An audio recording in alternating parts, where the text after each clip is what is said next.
of any kind of humanity. We have told you on this program about the new game Knockout, where kids target an unsuspected stranger and try to knock him out with a punch, and then they walk away laughing. This is the 1960s, and really getting close to 1968 in almost every way. America's future as a superpower appears to be uncertain. Communists have infiltrated America at all levels, disguised as friends. Take Van Jones.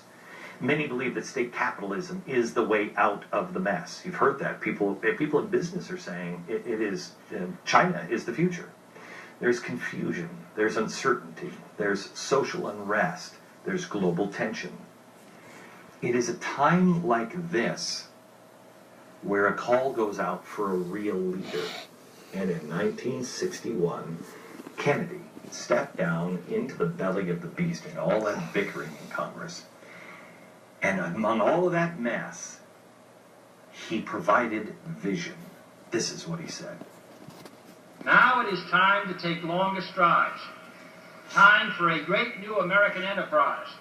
Time for this nation to take a clearly leading role in space achievement, which in many ways may hold the key to our future on Earth. I believe that this nation should commit itself to achieving the goal before this decade is out of landing a man on the moon and returning him safely to the Earth. I remember talking to my father about this whole period, and he said, Glenn, that was a new idea. When in the 1940s, we never thought we could go to the moon. That was sci-fi stuff. He said, I was growing up as a kid in the 1920s and 30s. We never thought we could go to the moon. This is big vision, huge. So if we're repeating the 1960s, where is the big vision? Because here's our big vision today from Washington. There's no doubt that we've lost some time, but the website's getting better each week. By the end of this month, it will be functioning for the majority of people who are using it. That's amazing. Fixing a website, not for everybody, but for a majority of people. That's it. That's our big idea today. And the right isn't even better. I mean, I watched the right, and when I heard them go against Ted Cruz, and they said, listen, the one thing we can't lose that 2% spending cut. Oh my gosh, 2%? That's it? That's what you want? That's your big idea? 2%? Where's the moonshot? Where is the leader who reaches for something bigger? Where is the leader who challenges and inspires people to be better, to do more, to aim high, to reach beyond what you think you're limited to? Where is the leader who will actually say, you know what? The fate of the country does not have anything to do with what happens here. In fact, what happens here has got to get out of your way. It's in your hands. Think about the power. Think about the power that you have. Think about the power that you have in your phone, in your iPhone. This is unheard of power. Look this fact up. Your phone has more computing power than all of the computers in the 1960s mission control combined. Think of that. More than what it took to send a man to the moon, all in your phone. So what are you using it for? Are you using it to inspire people? Are we using it to empower people, free people, educate people? What are we using it for? Too many of us are using it to videotape things, selfies, people being beaten with an inch of their life in hopes of getting a YouTube viral video hit. Holy cow.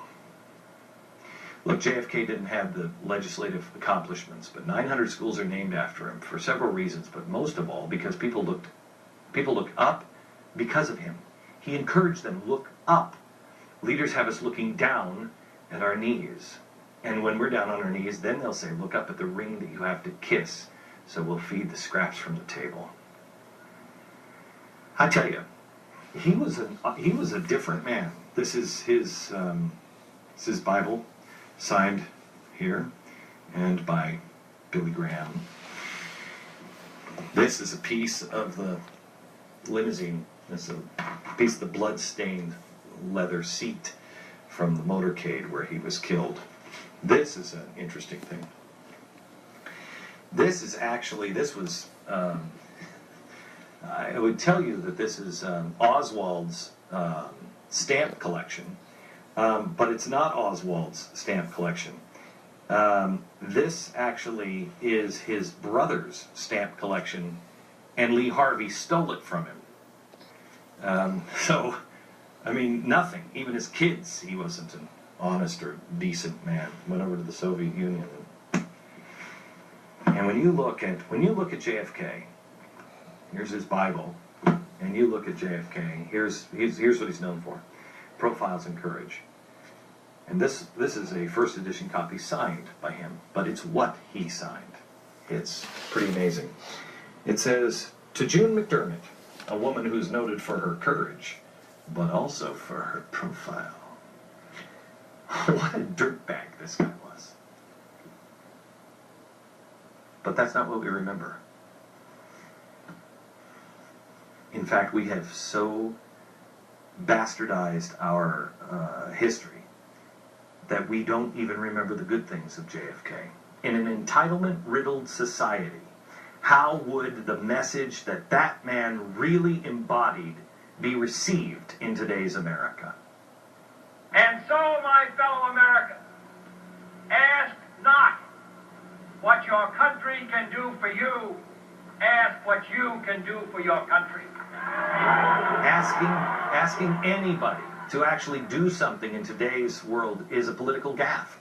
Putting responsibility on the people to step up, with only the promise of, good conscience as reward. That's it. You don't get anything out of it except you've been a part of something great.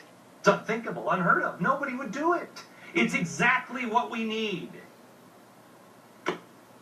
As opposed to Obamacare. That's your big idea? Really? That's your big idea. I got a big idea. How about this one? Freedom. Freedom. Unleash the free market. Unleash people. Let them stand on their two legs. Trust them. Tell them they'll be okay. You'll make it. It's going to be hard. It's going to suck. At times you're going to want to give up. Don't give up. Because freedom is worth it. What is life for other than to really live? Live. That's the big idea. Live. You can be fed your whole life. Live. Explore. That's what this was all about. This was made for kids' rooms. What was this? The Moon Man. It was so you could put it there and dream at night. Explore. Something way beyond your reach. Something much bigger than you. But now we talk about the collective. And it's an old idea. I've been reading Ayn Rand lately, and I just read Anthem. I haven't read it in years. If you haven't read it, it's worth rereading. Because it's all about the time we are entering into right now. Everything right now, what's really at stake is the power and the worth of the individual. And she wrote, "The word we is as lime poured over men, which sets and hardens to stone, and crushes all beneath it. And that which is white and that which is black are lost equally in the gray of it all. It's just the word by which the depraved steal the virtue of the good. By the weak, which the weak steal the might of the strong, by which the fools steal the wisdom of the sages. What is my joy if all my hands, even the unclean, can reach into it? What is my wisdom if even the fools can dictate to me? What is my freedom? What is it? If all of the creatures, even the botched and impotent, are my masters, what is my life if I am but to bow, to agree, and to obey? But I'm done with this creed of corruption. I am done with the monster of we, the word of serfdom, of plunder, of misery, of falsehood, and shame." Amen. What historians don't want you to know is that JFK was also done with the monster of we. He fought it every time he spoke. Tonight I'm going to show you both sides of the possible past. Tonight we have a guy who I've not met.